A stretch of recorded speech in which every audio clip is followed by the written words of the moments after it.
Te remercions, Père, pour ces instants que nous passons dans ta présence et vraiment venir t'honorer, te donner comme cela nous était dit.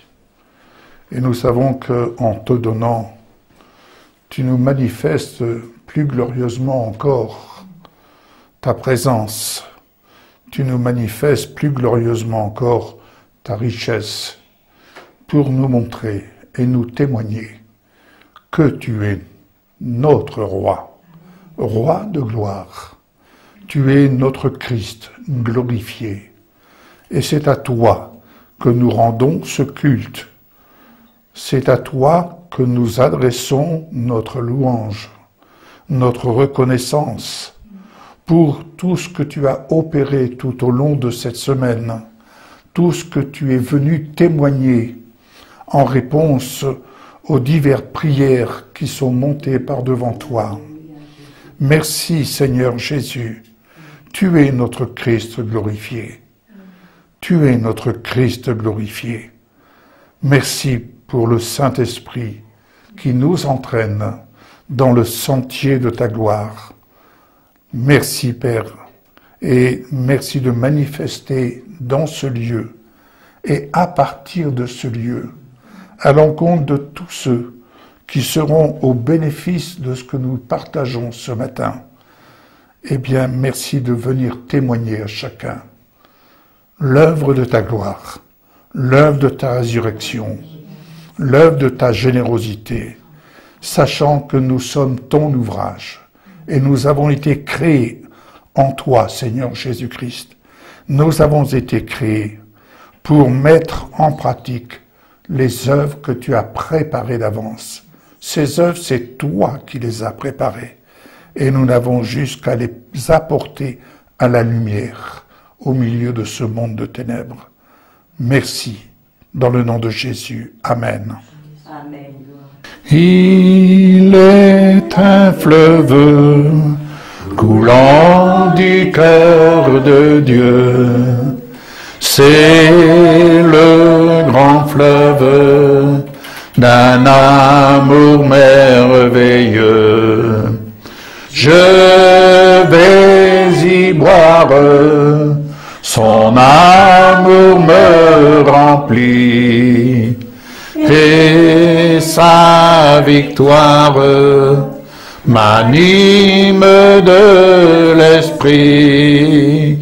Il est un fleuve coulant du cœur de Dieu. C'est le grand fleuve d'un amour merveilleux.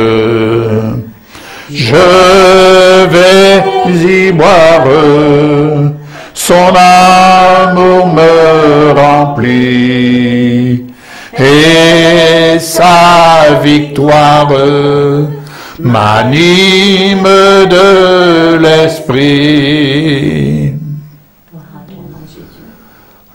Sa victoire m'anime de l'esprit. Est-ce que nous mesurons cette réalité dans notre vie? La victoire de Christ, c'est elle qui a pour but d'animer notre vie et la vie de l'esprit.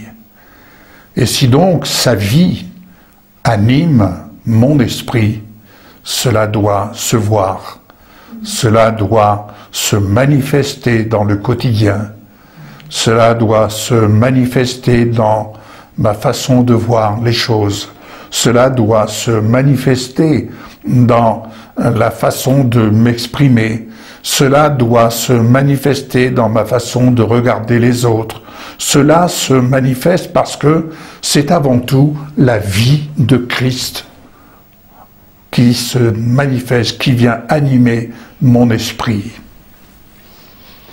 Il est un fleuve coulant du cœur de Dieu. C'est le grand fleuve d'un amour merveilleux.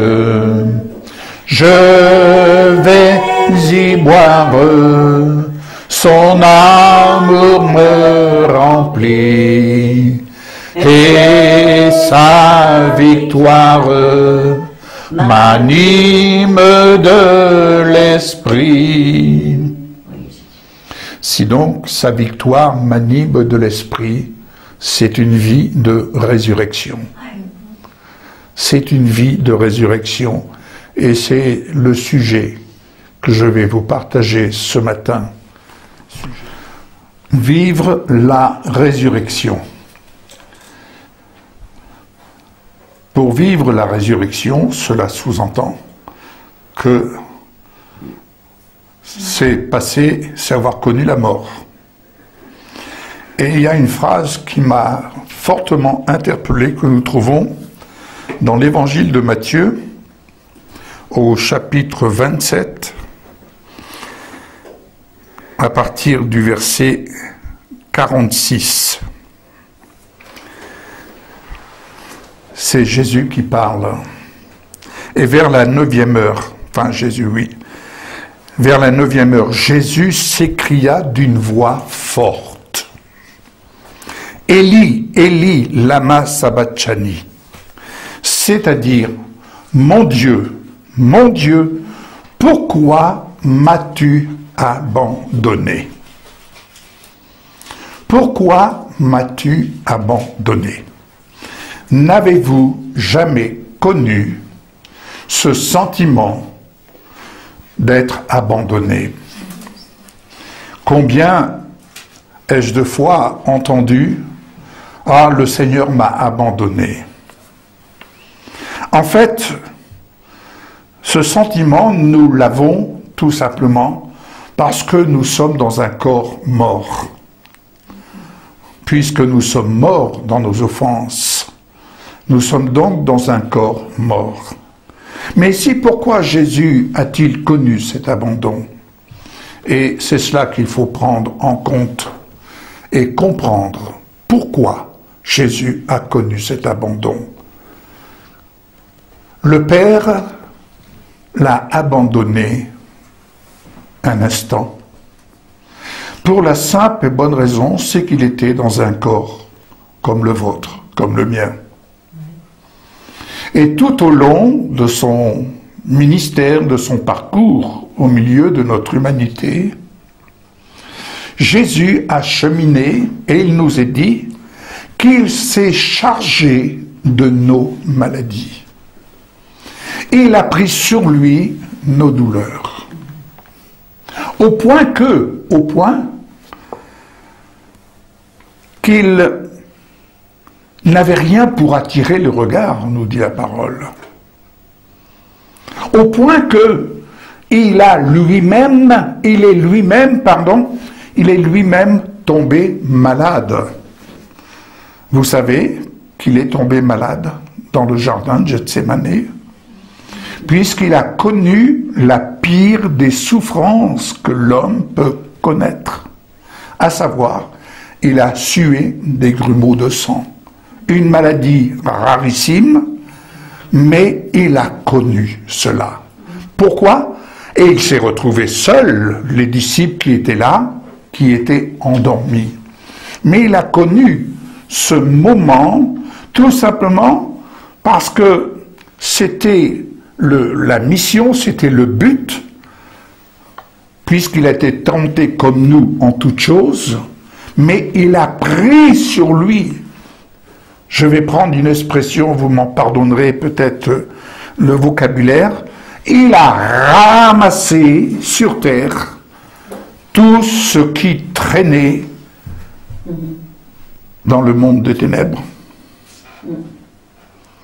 Et à la croix, il a mis un arrêt juridique à toutes ces œuvres de ténèbres. C'est pourquoi Dieu ayant en horreur le péché, et cela me rappelle un souvenir que j'ai vécu personnellement, alors que je travaillais à la mission, durant la nuit, j'ai été interpellé par le Seigneur, m'invitant à monter à la chapelle de la foi. Et il y avait là des vasques dans lesquelles les requêtes de prière y avaient été déposées.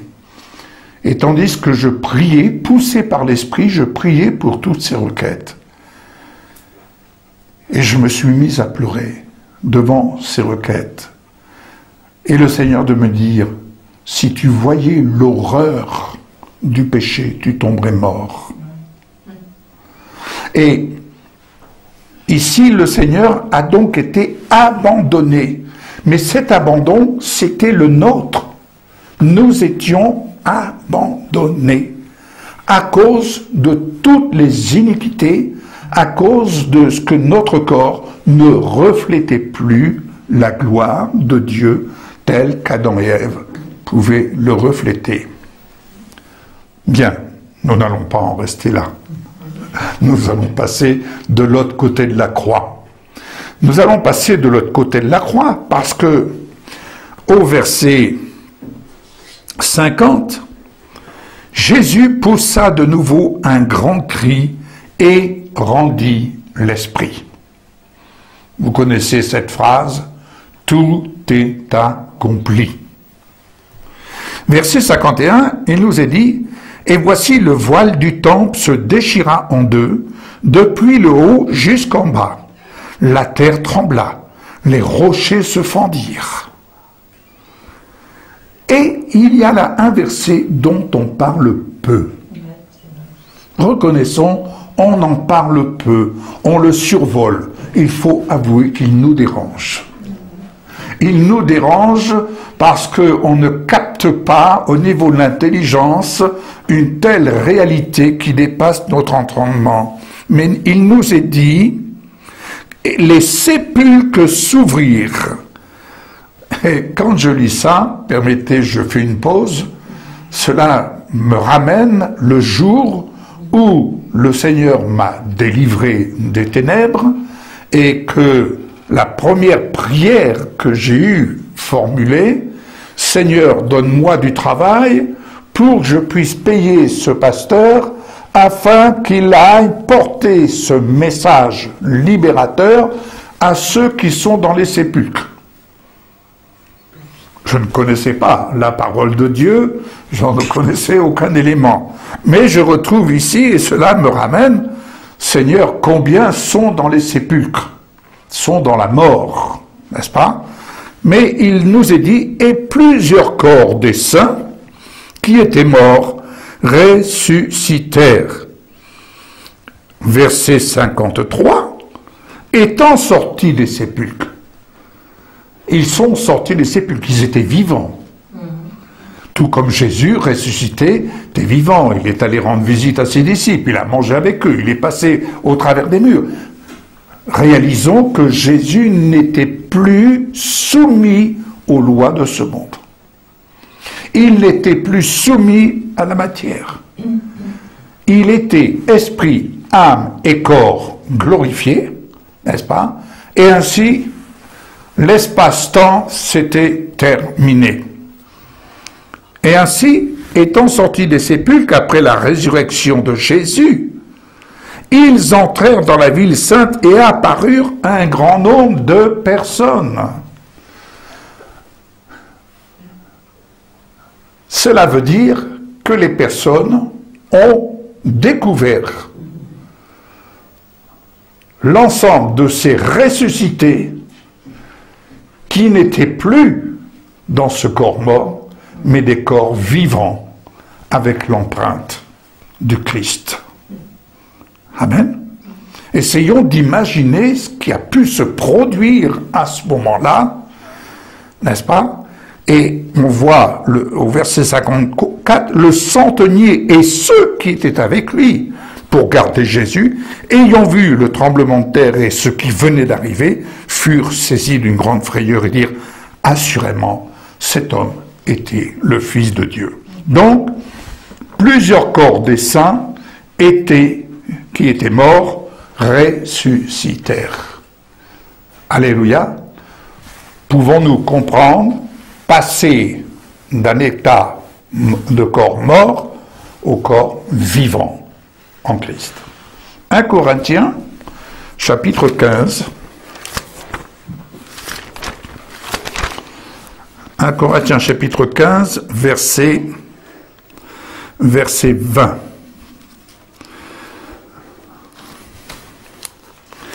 Verset 20, il nous est dit, « Mais maintenant, Christ est ressuscité des morts. Il est les prémices de ceux qui sont morts. » Il est les prémices de ceux qui sont morts. Vous remarquerez qu'ils sont sortis après que Jésus soit ressuscité. Hein, je rappelle, Matthieu 27, lorsque les corps des saints ressuscitèrent, ils sont ressuscités après que Jésus soit ressuscité. Amen. Vous allez voir où est-ce que cela nous amène. Comment nous voyons-nous et comment voulons-nous nous laisser animer dans l'esprit pour avoir et pour entrer dans la vision que Dieu a de notre vie. Quelle est la vision que tu as de ta vie? Est-ce que c'est une vie de ressuscité ou est-ce que c'est une vie de mort?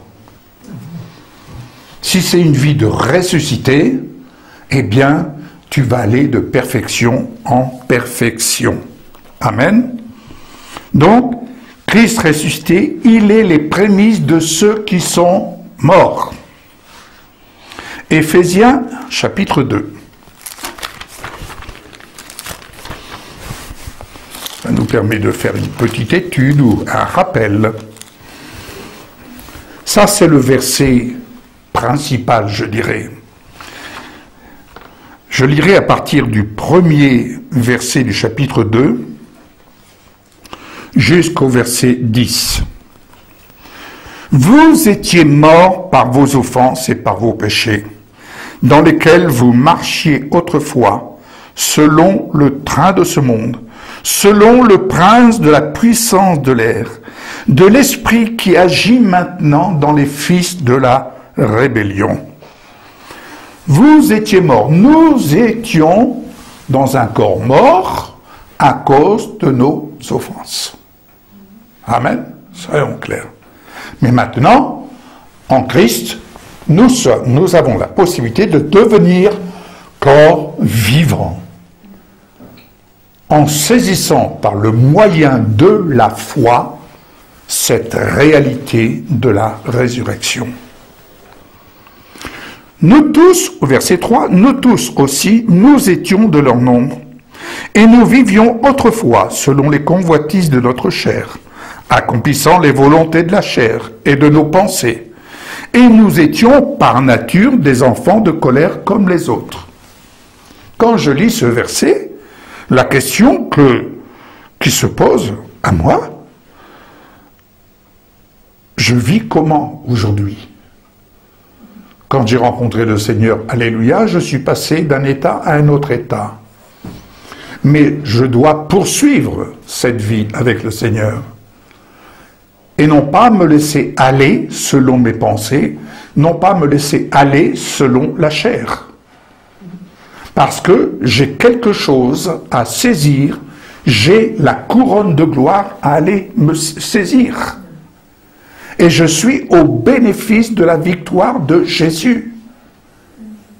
Et sa victoire, c'est elle qui m'anime dans l'esprit. C'est elle, et je veille à ce qu'elle m'anime dans l'esprit. Pour, comme on le dit quelquefois, être toujours au-dessus. Et anticiper sur les événements qui peuvent survenir. Verset 4. Mais Dieu qui est riche en miséricorde, à cause du grand amour dont il nous a aimés, à cause du grand amour dont il t'a aimé, nous qui étions morts par nos offenses, donc abandonnés aux yeux de Dieu, il nous a rendus vivants. Voilà, corps mort, il nous a rendus vivants avec Christ. Comment te vois-tu? Comment t'observes-tu? Comment t'examines-tu? Comment te vois-tu? Parce que c'est ainsi que Dieu te voit. C'est ainsi que Dieu nous voit. Il nous voit vivants avec Christ. Il ne nous voit plus autrement. Dès lors que nous acceptons son alliance, c'est ainsi qu'il nous voit. Et étant devenu le temple du Dieu vivant, ben ce temple, il faut l'entretenir. Il faut l'entretenir. Et il nous dit, c'est par grâce que vous êtes sauvés. Alléluia. Il nous a ressuscités ensemble. C'est un fait. Il nous a ressuscités ensemble. Il nous a fait asseoir ensemble dans les lieux célestes en Jésus-Christ. J'oserais presque dire, où est-ce que tu passes ton temps? Où est-ce que tu passes ta vie? Où est-ce que tu t'examines? Si tu t'examines ici-bas, tu auras toutes les raisons pour plonger ici-bas. Mais comme il nous est dit, affectionnez-vous aux choses d'en haut. Pourquoi? Parce que nous sommes assis dans les lieux célestes en Jésus-Christ. Et tous, pourquoi nous devons nous regarder comme tels? Parce qu'il y a un but dans ce plan que Dieu a défini pour nous. Afin de montrer dans les siècles à venir l'infinie richesse de sa grâce par sa bonté envers nous en Jésus-Christ. Afin de montrer, c'est-à-dire que le Seigneur, dans son amour, en nous laissant animer de cette résurrection, il veut montrer quelque chose de visible. Quelle est la vie qui se manifeste en toi? Quelle est cette vie que tu exprimes même? Parce que le Seigneur veut montrer quelque chose de visible. Il veut le montrer tout simplement comme étant les prémices et comme étant également la plénitude. Amen. Car c'est par la grâce que vous êtes sauvés, par le moyen de la foi, et cela ne vient pas de vous, c'est le don de Dieu. C'est le don de Dieu. Ce n'est point par les œuvres, afin que personne ne se glorifie. Nous n'avons pas lieu de nous glorifier de cela. Mais nous voulons, comme cela nous a été dit tout à l'heure, nous voulons honorer notre roi. Notre roi de gloire. Comment l'honorer? En nous laissant animer par son esprit, en nous laissant animer de sa vie. Où que je sois, dans mon travail, dans la rue, dans un supermarché, ou que sais-je, quelle est la vie de l'esprit qui l'honore? Et quel est le comportement qui l'honore? Quel est même mon comportement vestimentaire qui l'honore? Toutes ces questions, nous pouvons nous les poser. Qui est-ce que j'honore? Il est dit que la femme est la gloire de l'homme. Est-ce que ma femme m'honore d'une façon vestimentaire? Non, mais, vous voyez, c'est la question. Hein, il ne s'agit pas de tomber dans les excès de toilette et autres, c'est pas ça que je veux dire. Mais, de même, si la femme est la gloire de l'homme, nous sommes la gloire de Christ.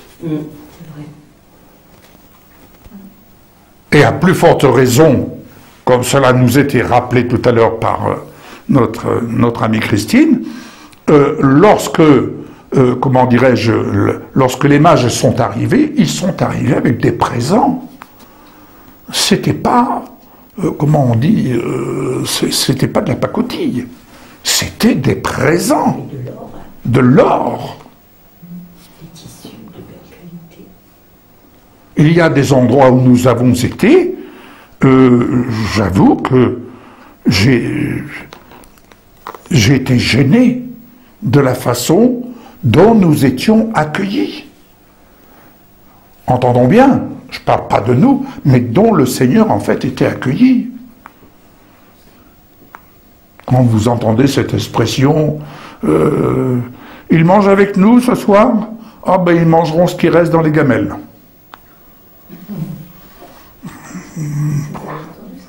Moi, peu importe ce qu'il y a à manger, mais je dis Seigneur, c'est toi qui as accueilli comme ça.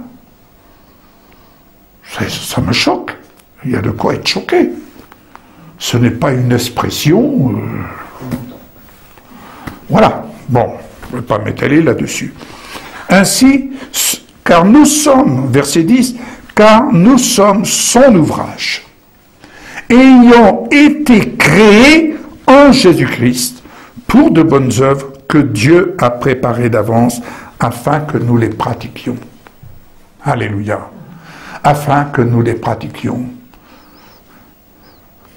Il faut donc vaincre et faire reculer nos limites humaines. Il faut dépasser nos limites humaines. Il faut dépasser toutes nos conceptions erronées, toutes les conceptions même doctrinales dans lesquelles nous sommes, et beaucoup sont emprisonnés. Alléluia.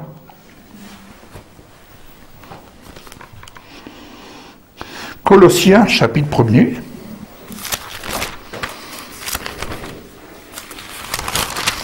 Chapitre 1er, verset, à partir du verset 27, je crois. Voilà. C'est Paul qui parle. Hein.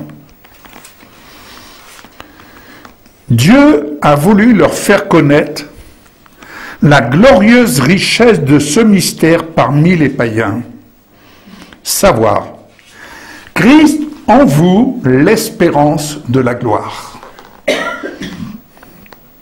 C'est lui que nous annonçons, exhortant tout homme et instruisant tout homme en toute sagesse.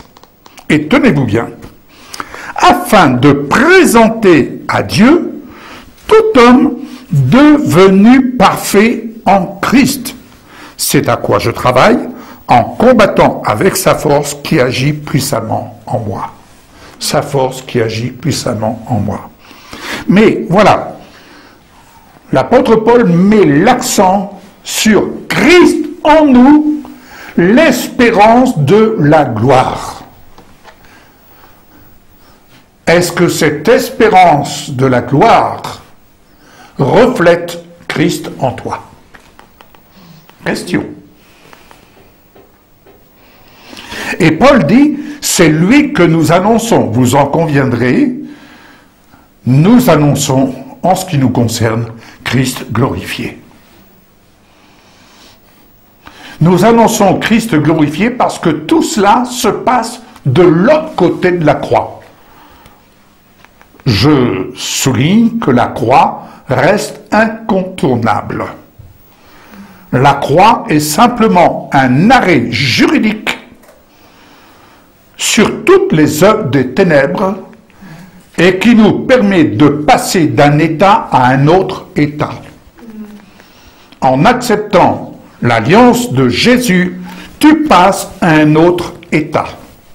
Tu rentres dans une vie de résurrection et la résurrection t'entraîne sur le sentier de la gloire. Et c'est cela qu'il ne faut pas omettre, de se rappeler sans cesse chaque jour et de telle sorte de se laisser animer par l'esprit. C'est pourquoi l'espérance se nourrit de ce que nous proclamons. Notre espérance ne peut pas se nourrir de ce sur quoi nous nous lamentons. Notre espérance ne peut pas se nourrir des aspects négatifs. Notre espérance se nourrit de tout ce qui est glorieux, de cette vie de résurrection. Notre espérance se nourrit de cette vie de résurrection et j'en viendrai à ces héros de la foi qui ont salué de loin ce qui nous était réservé et plutôt que de les renier, ont préféré mourir. Ils ont salué de loin. La question se passe, qu'est-ce que nous voyons dans cette vie de résurrection avec Jésus? Qu'est-ce que je vois dans cette vie de résurrection? Quelle est l'atmosphère de ma vie qui émane de Christ glorifié? Qu'est-ce qui émane dans ce que je sers autour de moi? Qu'est-ce qui émane? Nous avons vécu nos noces d'or fin août, et comme on l'a partagé avec nombreux de nos amis, nous avons vécu ce qui était pour nous. Nous avons vécu, Michel et moi, nous avons vécu un rêve. Le Seigneur nous a honorés. Je dis le Seigneur nous a honorés. Il a été honoré. Et nous avons été au bénéfice de ce pourquoi le Seigneur a été honoré. Tandis qu'il a été honoré, en fait, nous sommes arrivés, nous sommes entrés dans ce que lui avait prévu et ce qu'il avait préparé. Et il y a eu des membres de son corps qui ont mis en action ce que lui-même avait préparé. Et ils ont mis, comme on dit, le maximum de ce qu'ils étaient en capacité de faire. Et nous avons été honorés. Ça a été un rêve et c'est encore une bénédiction aujourd'hui qui anime notre esprit dans cette dimension de vie, de ressuscité. Alléluia. Donc ici, Dieu a voulu faire connaître, il veut faire connaître la glorieuse richesse de ce mystère parmi les païens, parce que c'est un mystère. Parler de Christ glorifié, c'est un mystère pour beaucoup. Parler de la doctrine n'est pas un mystère, à mon sens. Parler de l'organisation d'une vie d'église n'est pas un mystère. Mais parler de Christ glorifié, c'est un mystère. Et c'est un mystère en ce sens que nous annonçons, nous exhortons tout homme, toute femme, en instruisant tout homme, toute femme, en toute sagesse, dans le but de présenter à Dieu, dit Paul, de présenter à Dieu tout homme, toute femme, devenu parfait en Christ. Est-ce que nous aspirons à connaître la perfection de Christ? Laissons-nous entraîner par cette vie de résurrection. Laissons-nous entraîner par l'œuvre du Saint-Esprit. Laissons-nous animer, pour reprendre cette expression que j'ai employée tout à l'heure. Laissons-nous animer dans l'esprit. S'il vous plaît, laissez-vous animer dans l'esprit et non pas dans des rituels. Car il y a beaucoup de choses que nous faisons mais qui deviennent des rituels. Il y a beaucoup de domaines qui ne sont que le reflet de nos propres pensées, de notre propre vision, de notre propre compréhension. Mais se laisser entraîner par l'esprit, se laisser animer par l'esprit, c'est une œuvre qui se manifeste chaque jour, n'est-ce pas? Et j'oserais dire, pour reprendre un langage très moderne en ces temps, le Saint-Esprit, c'est lui notre coach. Et c'est lui qui vient nous dire, voilà, vois la chose comme ça. Regarde, c'est comme ça que le Seigneur a préparé et qu'il voit la chose pour toi. N'essayons pas et n'allons pas, sous prétexte de l'humilité, de réduire à une peau de chagrin ce qui est glorieux. Ne laisse pas réduire ta vie à une économie qui n'a rien à voir avec la gloire, la richesse de Dieu. Amen. Et ici, Paul dit, le but c'est de présenter à Dieu tout homme, toute femme, je rajoute, devenu parfait en Christ.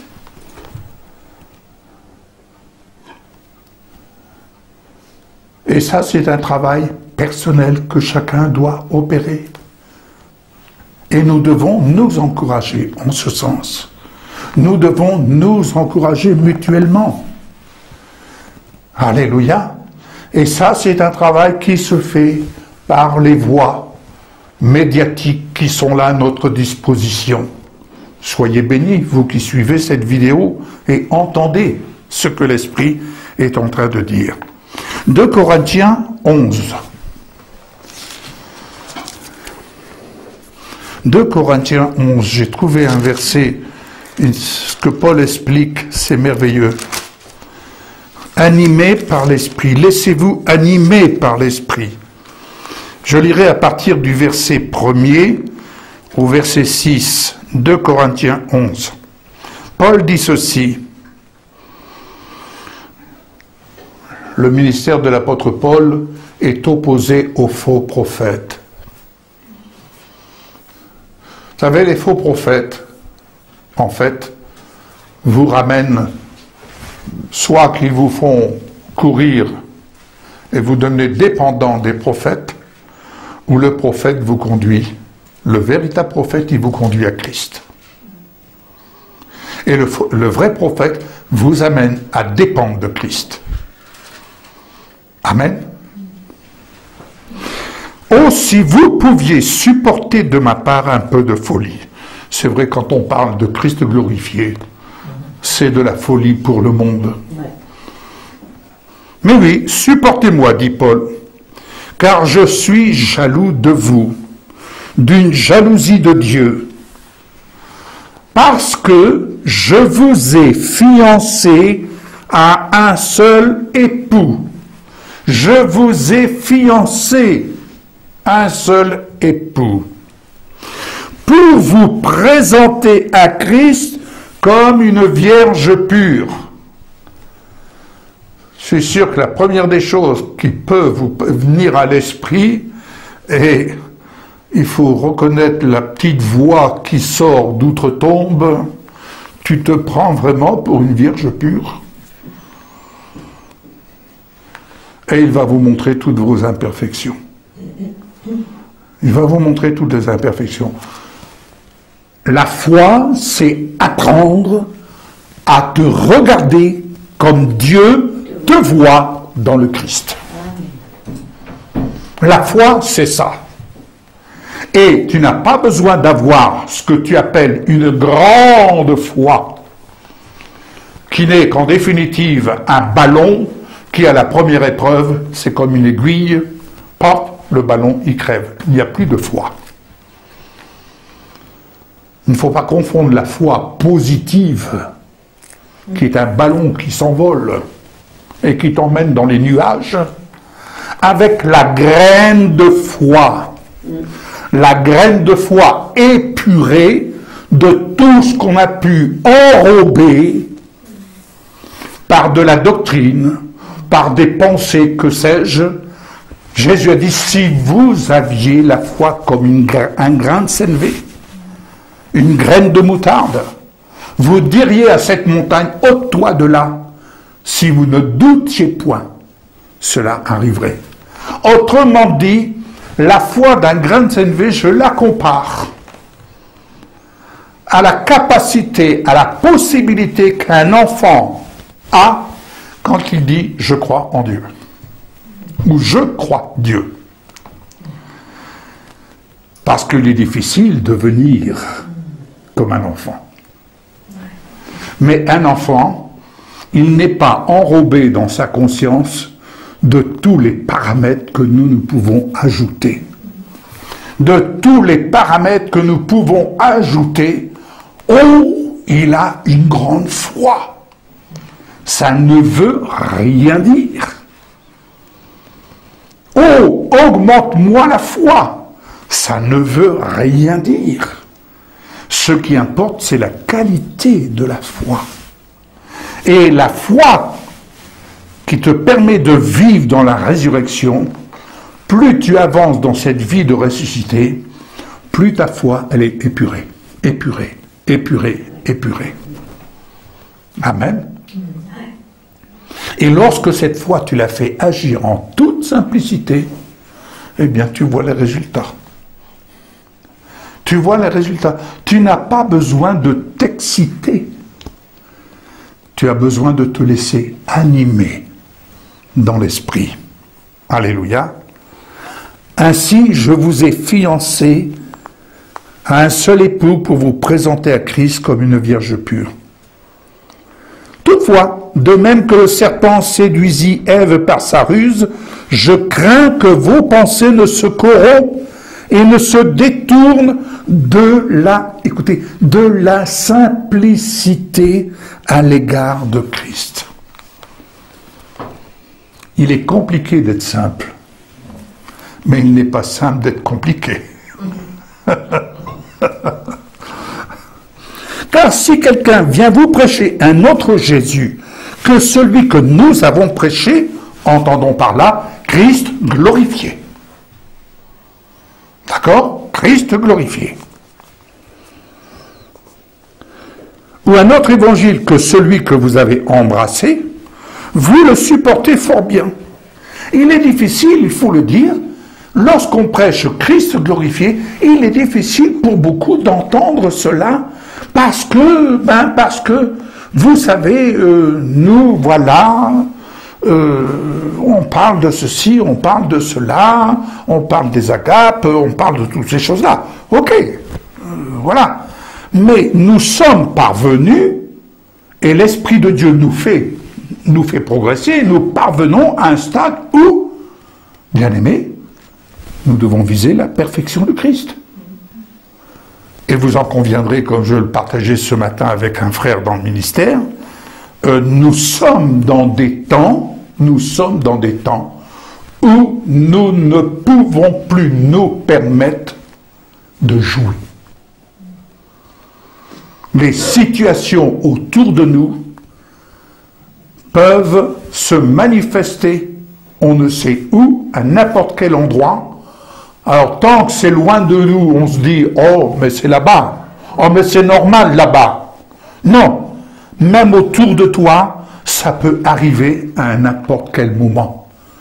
Faut-il que tu sois prêt à affronter, et que nous soyons prêts à affronter des réalités auxquelles on ne pense pas.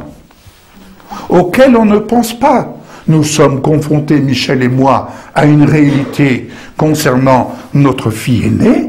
On n'a jamais pensé à cela. On n'y a jamais pensé. Mais la réalité, elle est là. Et nous avons tout intérêt à nous laisser animer par l'esprit, tout comme notre fille aînée est animée par l'esprit, pour se maintenir là où le Seigneur veut nous amener à nous maintenir. Amen. Et jusqu'à ce que son œuvre se manifeste dans le corps de notre fille aînée. Amen. Alléluia. Verset 5. Or j'estime que je n'ai été inférieur en rien à ces apôtres par excellence. Si je suis un ignorant sous le rapport du langage, je ne le suis point sous celui de la connaissance. Et nous l'avons montré parmi vous à tous égards et en toutes choses. Alléluia. Éphésiens 5, par rapport au verset « Je vous ai fiancé ». Retenez surtout ce verset. Et donc, nous allons voir dans Éphésiens 5, un passage que je vous ai déjà lu, mais je reviens, parce qu'il faut insister, à partir du verset 25. L'apôtre Paul va profiter, parlant de la vie du mari avec sa femme, il va en profiter pour dire, bon, ben voilà, au verset 23, le mari est le chef de la femme. Bien, vous pourrez arrêter là, c'est très bien. Mais il poursuit, comme Christ est le chef de l'Église, qui est son corps. Il est le chef de l'Église. Vous remarquez, il parle d'une seule Église. Oui. Il parle d'une seule Église. Cette église, c'est l'église des ressuscités. Elle est en haut, assise dans les lieux célestes. Qui est son corps, et dont il est le sauveur. Or, de même que l'Église est soumise à Christ, les femmes aussi doivent l'être à leur mari en toutes choses. C'est pas le sujet. Amen. Amen. Je dis, c'est pas le sujet. Vous entendez?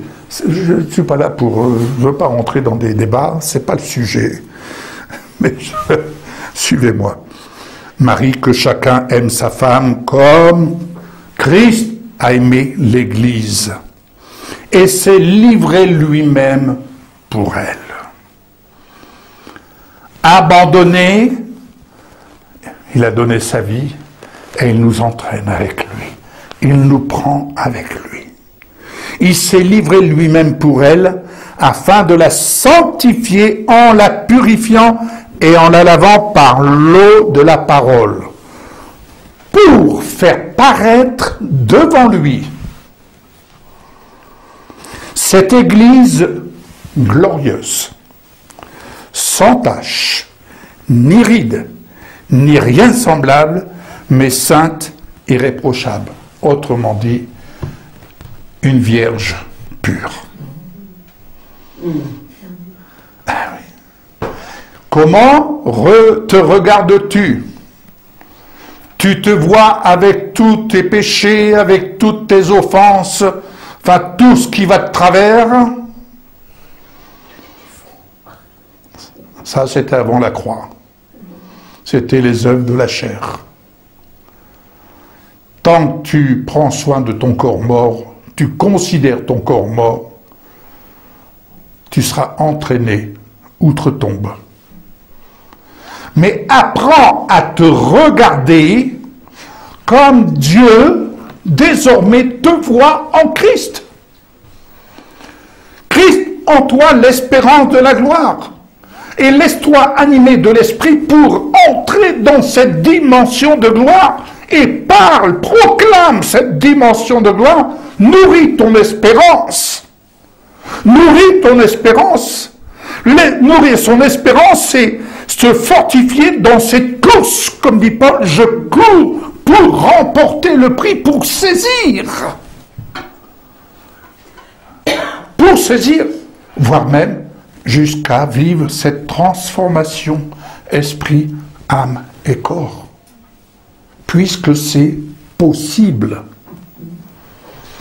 Ainsi, c'est ainsi que le mari doit aimer sa femme comme son propre corps. Bien. Car jamais, verset 29, car jamais personne n'a haï sa propre chair, mais il la nourrit et en prend soin, comme Christ le fait pour l'Église. Nourrir ton espérance des promesses de Dieu, c'est nourrir ta relation avec Christ. Nourrir ton corps. Nourrir ta relation avec Christ, ce n'est plus toi qui vis, c'est Christ qui vit en toi.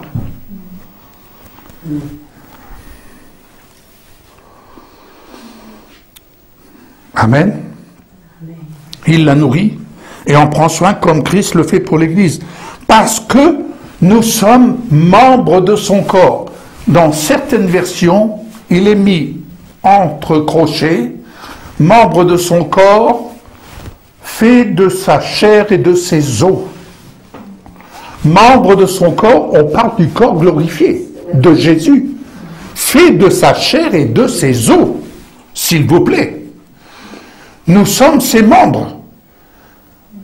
Ça veut dire que nous sommes destinés à vivre une transformation de morphologie. Une transformation esprit, âme et corps. Et on passe, comme je l'ai dit tantôt, d'un état à un autre état. Quel regard avons-nous là-dessus? Tu crois vraiment que... Oh, c'est quand même bizarre.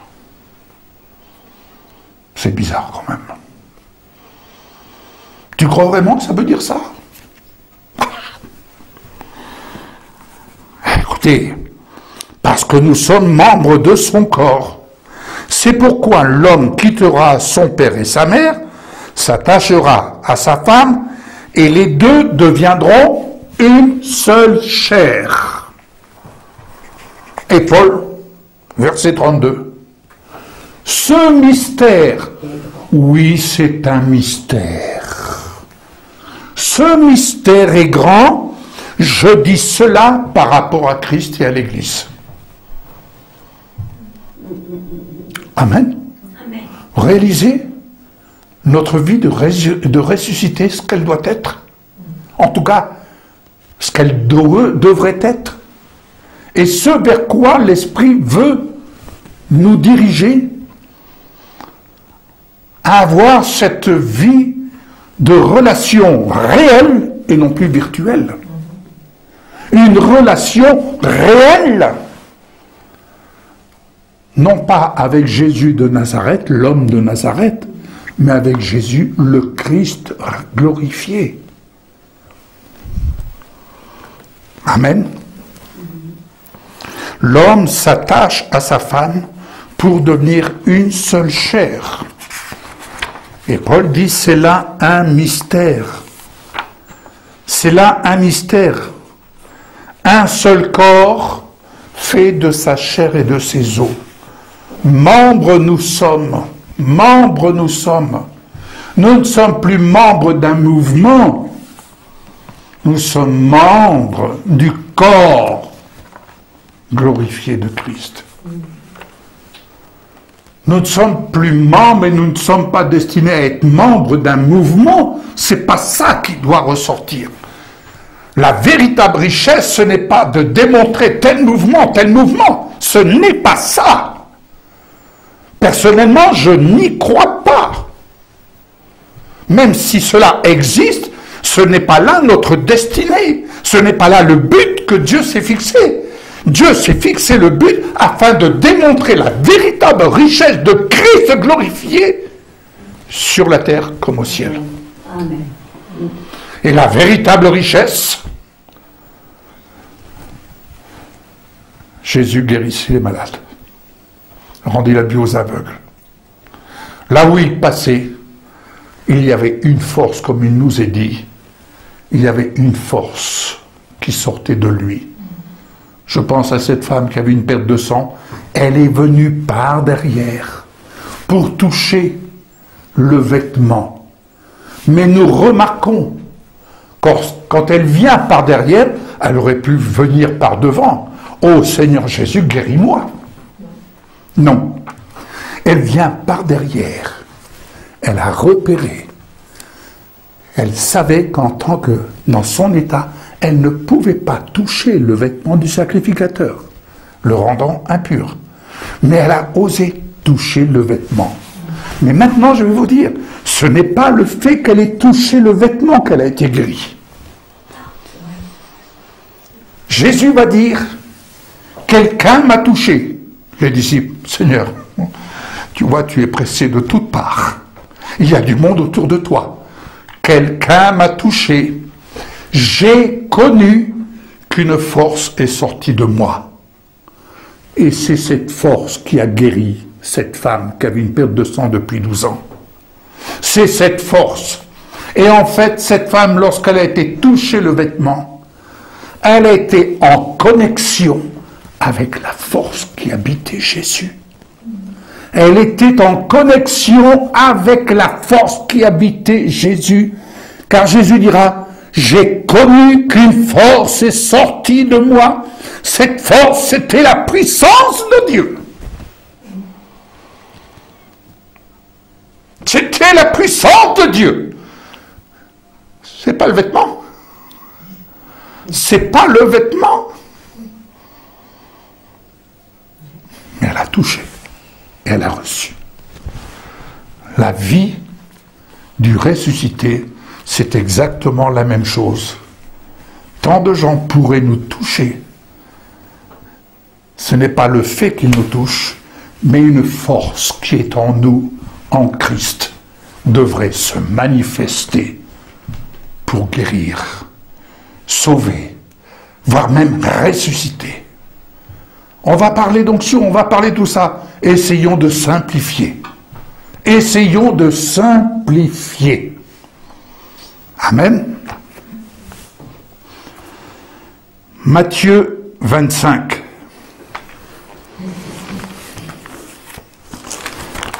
Là aussi, une invitation. Matthieu 25, verset 1er. Vous connaissez ce passage, la parabole des 10 vierges. Alors le royaume des cieux sera semblable à 10 vierges qui, ayant pris leur lampe, allèrent à la rencontre de l'époux. Amen, ils allèrent à la rencontre de l'époux. 5 d'entre elles étaient folles et 5 sages. Les folles, en prenant leur lampe, ne prirent point d'huile avec elles. L'huile, symbole du Saint-Esprit, révélation. Elles ne se sont pas préoccupées de la révélation et autres. Elles ont pris ce qu'elles avaient à disposition. Mais les sages prirent, avec leur lampe, de l'huile dans des vases. Comme l'époux tardait, tous s'assoupirent et s'endormirent.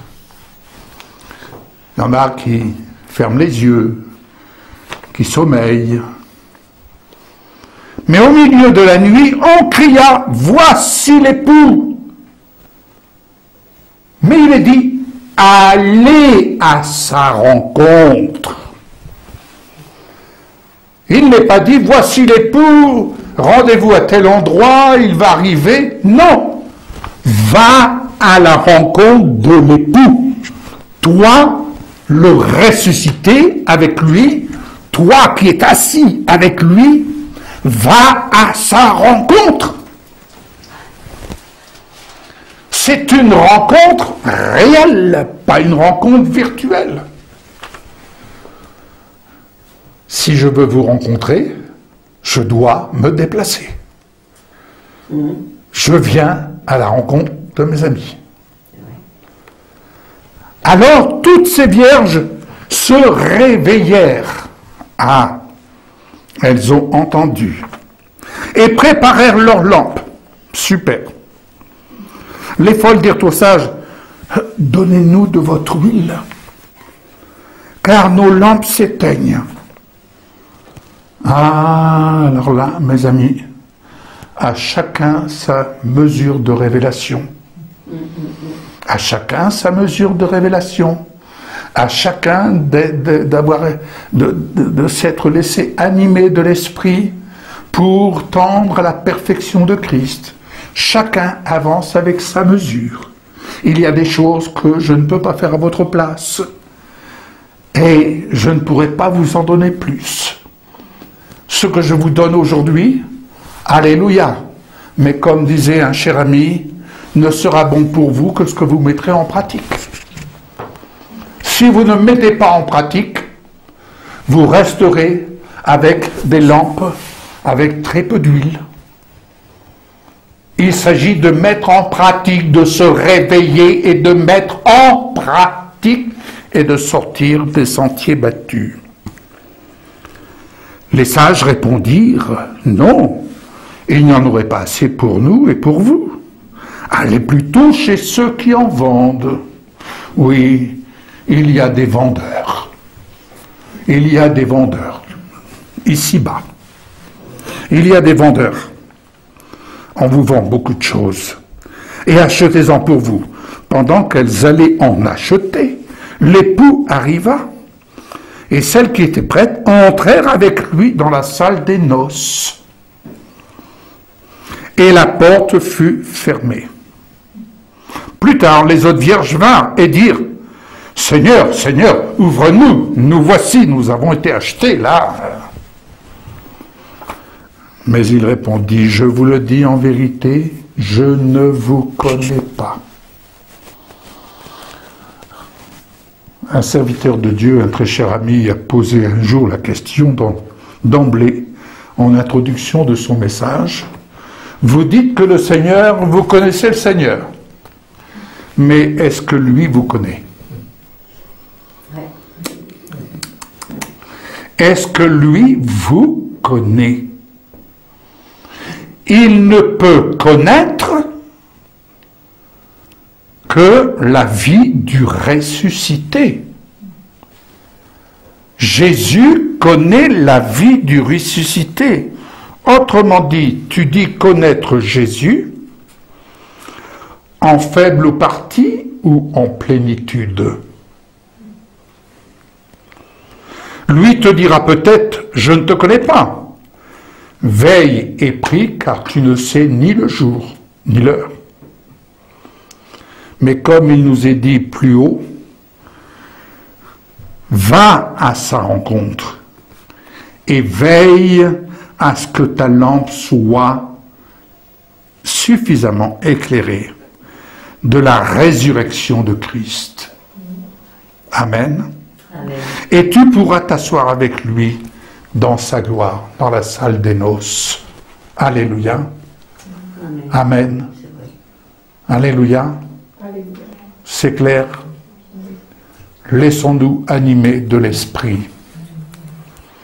et laissons-nous transporter par l'Esprit dans cette vie de résurrection qui a pour but de nous faire vivre sur le sentier de la gloire.